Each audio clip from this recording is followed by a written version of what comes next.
Right now, people who are 5-6 figures in debt for student loans with useless degrees that they're not even using, well, they're pissed off because the federal government says you need to start paying those in May or we will garnish your wages and your assets. So social media is full of people crying about it because for the last 5 years, taxpayers have been footing that debt. Well, Republicans have a brilliant new way to fix this. A new bill would have the university pay unpaid student loans instead of the federal government if the students do not find any return on investment for their degree. Not the taxpayers, the schools. So think about why this is brilliant. Right now, you can go out and get a degree based on very high interest rate loans, and that degree can be totally useless in something like gender studies of biracial indigenous people. And then you come out 5-6 figures in debt. What does the university care? They got paid. Now it's just the economy that's not hurting, not them. Even if you were to say take a degree like that and you somehow didn't become a barista, but you became an academic, well, you're starting out at $50,000 a year. That's barely enough to live off of. So you're not going to really pay down that debt.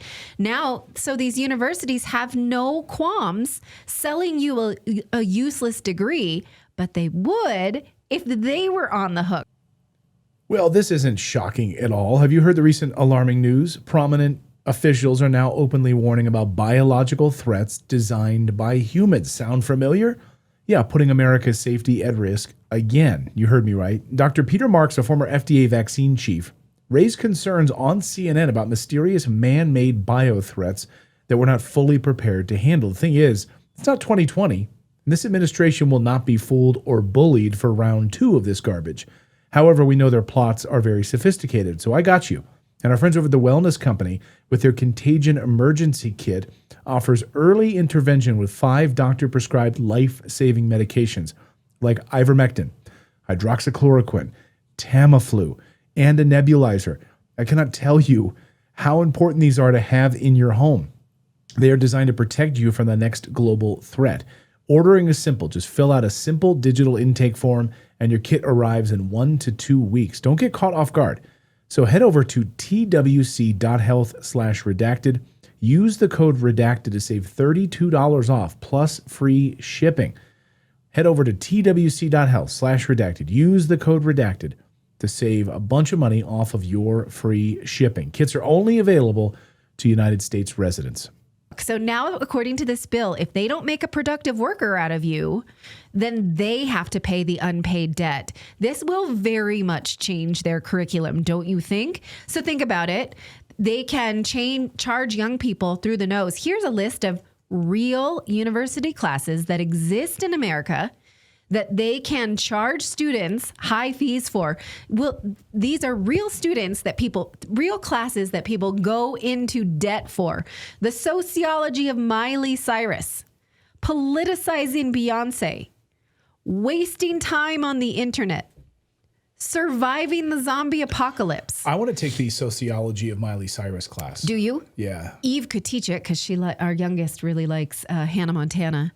Yeah. So I probably could teach it too. Wait. There's a class on tree climbing. Tree climbing. Now, I'm not saying that's not a useful thing to learn, but you could probably take that at a local community college for a very low fee. But the fact that you're having to enroll in Cornell. Yeah? I figured that out when I was like 6. Yeah. Right. Nobody paid me. No? You didn't have to go to Cornell? You didn't have to take an SAT to get into a class? That class would last 5 minutes. You'd be there in that class and they'd say, okay, you put 1 foot on this branch, another foot on the other branch, and then you're done. Right. 1 foot above the other, and then you're done. Yeah. These are real courses. And like when I used to climb a tree, like bring a packed lunch with you, you know, and hang out up there, bring a packed lunch and hang out and read a book for a few hours. Also very important, if you can get up, you have to get down on your own. Yeah. That's the rule. This is Cornell. Yeah, this is great. Cornell University. Okay, Black and Queer in Leather. That's also Queer Art of Drag. Invented languages, Klingon and beyond. Now, again, I'm not saying that maybe you don't want to study that on your own, but do you have to get into a university and go into debt to take classes like this? And what kind of productive workers are we making from students who spend their time in classes like this? Well, we know that right? We know what happens for that. We get this liberal generation of kids who romanticize and fetishize big words about theory and can do no real life skills. That's what happens. And then they're pissed off that they're in debt for those useless degrees. So do you think a college would continue to produce curriculum like this if they were going to be on the hook for the worker that it creates? I don't think they would. So here is the plan that's being put forward by Republicans. It's the Student Success and Taxpayer Savings Plan. In addition to holding universities responsible for debt, it would also prevent any future president from any attempts at loan forgiveness.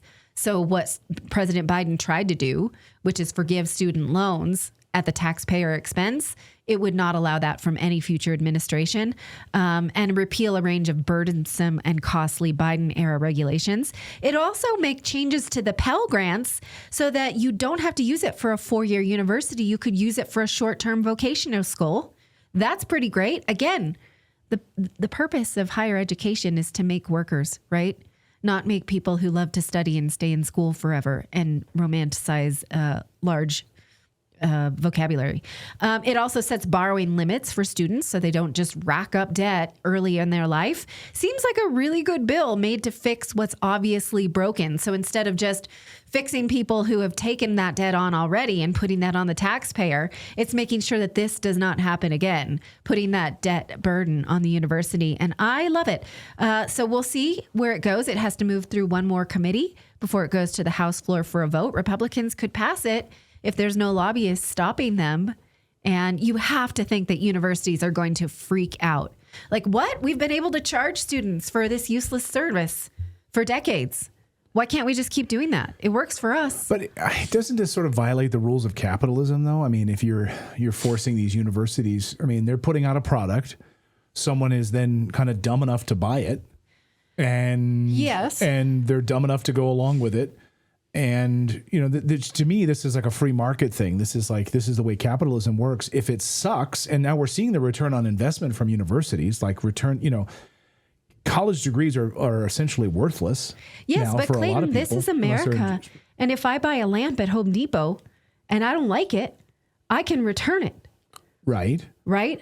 I can return whatever I want. I could return used socks. But will the student be able to return it? Be like, hey, you know what, Purdue University, that Miley Cyrus class really didn't help me in life. You sold me a bill of goods. I want my money back. I don't want to pay for this. But it didn't make me a productive worker, so you're on the line. But like, buyer beware. You'd have to know going into it, like taking a class on Miley Cyrus is not going to create dividends. Shouldn't the creators stop doing that? There's no market incentive to make them stop producing idiots. There's no market incentive. They are incentivized to continue to produce idiots. Who is? The universities. The university. Yeah. They are incentivized to expand their liberal arts and humanities programs. But then there's still stupid people taking these classes. Right. And so the university would have to say, if we have to pay for this, we're not going to do this anymore. There's no consequence for them to continue to do this. So if the students are allowed to basically return the class, like they would a broken box fan at Home Depot, then the university would say, you know what, maybe these garbage classes about climbing trees are not in our best interest. This is what I think. But then that also opens up a can of worms for someone who like goes and tries to become a doctor. They go through the University of Pittsburgh Medical School and they want to become, a cardiologist, but they don't because they're not good at it. Can they get their money back? No, because the burden of proof would be on the student, is that this actually did not prepare me for any job. The cardiologist, the fact that they failed, there was market value, right? So the university can say, we did actually prepare you for this very specific job. But someone who then has a degree in like queer indigenous studies, right, can painful. make a point that there was never a job for this. And, I think that a lot of these people think like, oh, it's so interesting what I'm doing. I'm so enlightened. I'm studying sexual deviance of Mexican gay immigrant workers, which I actually did have a friend who did that. That's an actual class? Because I have a very liberal sociology degree, and I had a cohort who was in school with me who was studying sexual deviance amongst Mexican migrant workers. And part of his study was to go and troll for these men. He was a gay guy.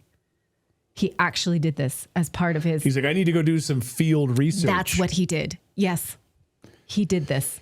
And the worst part about it is most of these universities, of course, are receiving massive amounts of federal grants. So on top of the fact that these universities just have these garbage programs and the students are then massively in student loan debt, the schools are also receiving massive amounts of taxpayer funding in the form of grants. Right. I mean, look at Harvard crying its eyes out right now. So on top of that, I mean, you've got a twofold problem here. So we are already funding this. Yeah. We are already footing the bill for this stuff. Right. So will they stop it if they had to pay it back? Like, we did not service this student in any kind of way that is good for the economy or grander humanity. And we produced a useless person who can only talk about lesbian basket weaving. And so we should be on the hook for that. I don't know. I like it because, I've lived in Europe where you can't return things at all. No, this is amazing. We lived in Europe for 5 years and, it was a fun adventure, but it's like, I went and bought a lamp one day for our apartment. At Loja de Cato Preto. Yeah. Yeah. You're still on my list. You're still on my crap list, Loja de Cato de Preto. So I freaking bought this lamp. It was a brand new lamp. I got it home and the thing didn't work. It didn't work. It would like fizzle out. It wouldn't allow the light bulb to. So I brought it back like you would do in America to a store. Yeah. And they wouldn't take it back. No, she went and plugged it in and she goes, it works fine. And we're like, but it doesn't always work. And she was like, and I'm too like, bad, see this? get the Like, hell out. do you see that this piece up here is like broken? Yeah. It's like, no, sorry. But I'll give you like, and then some of them will just give you store credit. No, she was not even willing She's like, to no, do that. we don't do that here. Yeah. And I mean, they do not take things back. Like you buy something, sorry. Even though it's broken, sorry. Right. We'll give you store credit, but I don't want to shop at your store anymore because you guys suck. Doesn't matter. Here's your store credit. Yeah. No, I'm for this. I think you should be able to return something that's shit. So yeah. So I went to Portland State University, and they actually require you to take to make you a well-rounded person. I had to take an entire series of classes that had absolutely nothing to do with my degree. So I had to take a program on the side called Cities and the Environment. And I had to just take a bunch of ecology classes, things that just but it was they were the most garbage classes ever, but I had to take them to get my degree. Yeah. I took parkour. My God. It was called, what was it called?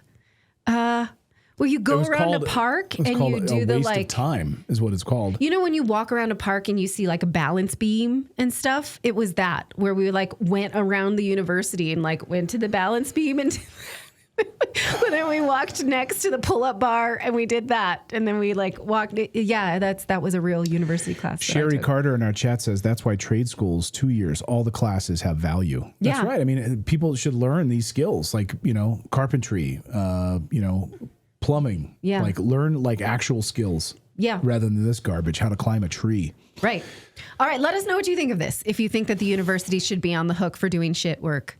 I like it. I think they're all going to freak out and actually maybe have to, produce productive workers. But that's just me. So let us know how you feel.